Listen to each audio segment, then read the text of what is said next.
All right, let's do this. Welcome to your super fast Italian grammar review. We're going to cut right to the chase and cover the absolute essentials you need to know to feel ready for your class. No fluff, I promise. So, you've got a big test tomorrow, huh? Maybe a class you're feeling a little shaky on. Don't you worry, I've got you covered. We're going to build that confidence right up, starting from the very beginning and getting you right to the tricky stuff.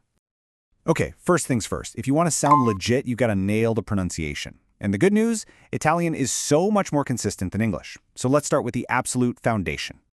This is honestly the best part about Italian vowels. They always sound the same. A, I, O, U. That's it. No weird exceptions, no surprises. If you just learn these 5 pure sounds, you've already won half the battle of Italian pronunciation. Okay, here's our first little rule. The letter C kind of has 2 personalities. If it's before an A, O, or U, it's a hard cut sound, like in casa. But put it before an E or an I, and it softens up to a cha sound, just like in sina. See, it's all about what vowel comes next. And guess what? The letter G follows the exact same logic. It's a hard G before A, O, or U, like in gatto, but it becomes a soft J sound before E or I, like in gente. So once you know the rule for C, you've already learned it for G. Easy, right? All right, let's switch gears to our grammar toolkit. We've got the sounds down. Now we need the tools to actually build sentences. This is all about the nuts and bolts. So here's a concept that is absolutely central to Italian noun gender. Every single noun. I'm talking everything from a chair to a thought is either masculine or feminine. And this isn't random. It changes the words around it. The basic rule of thumb is pretty simple. If it ends in O, it's probably masculine. If it ends in A, it's probably feminine.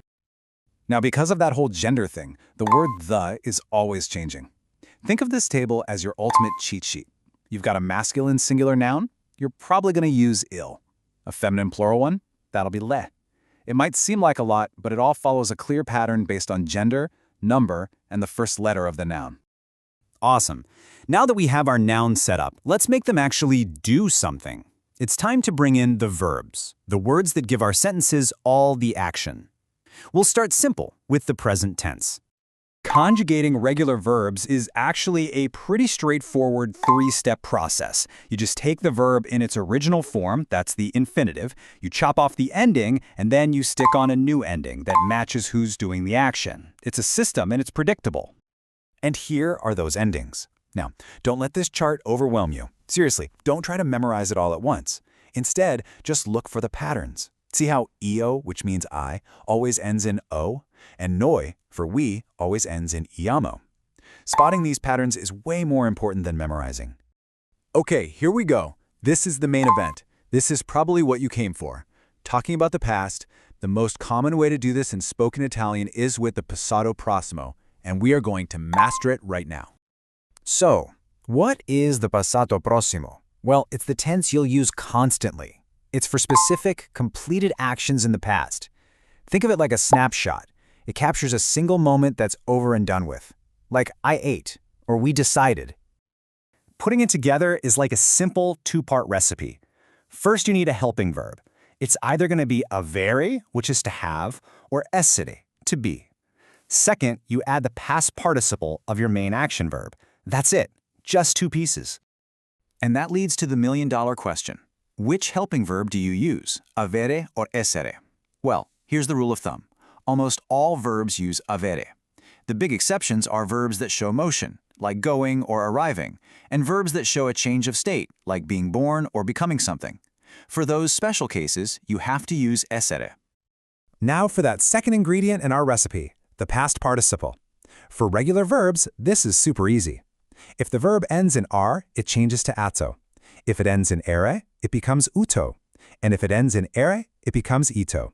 So, parlare becomes parlato. See? It's a simple swap. Okay, everybody pause. This is a critical rule for the passato prossimo, so lean in.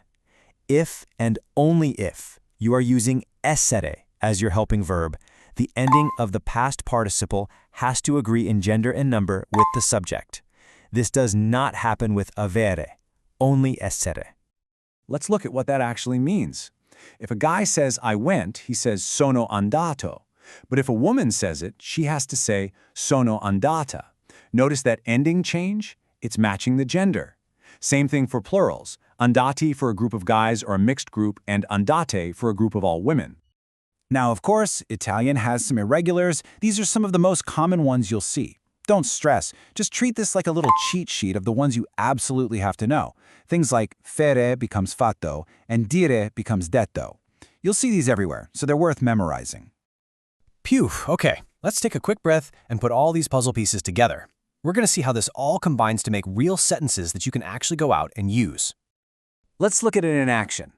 Ho mangiato una mela. I ate an apple. Simple. We use avere because eating takes an object. But look at the next one. Siamo andati al cinema. We went to the movies. Going is a verb of motion, so we use essere. And since we is plural, andato becomes andati. See how it all connects? And that's pretty much your crash course. You've got the foundation. My best advice?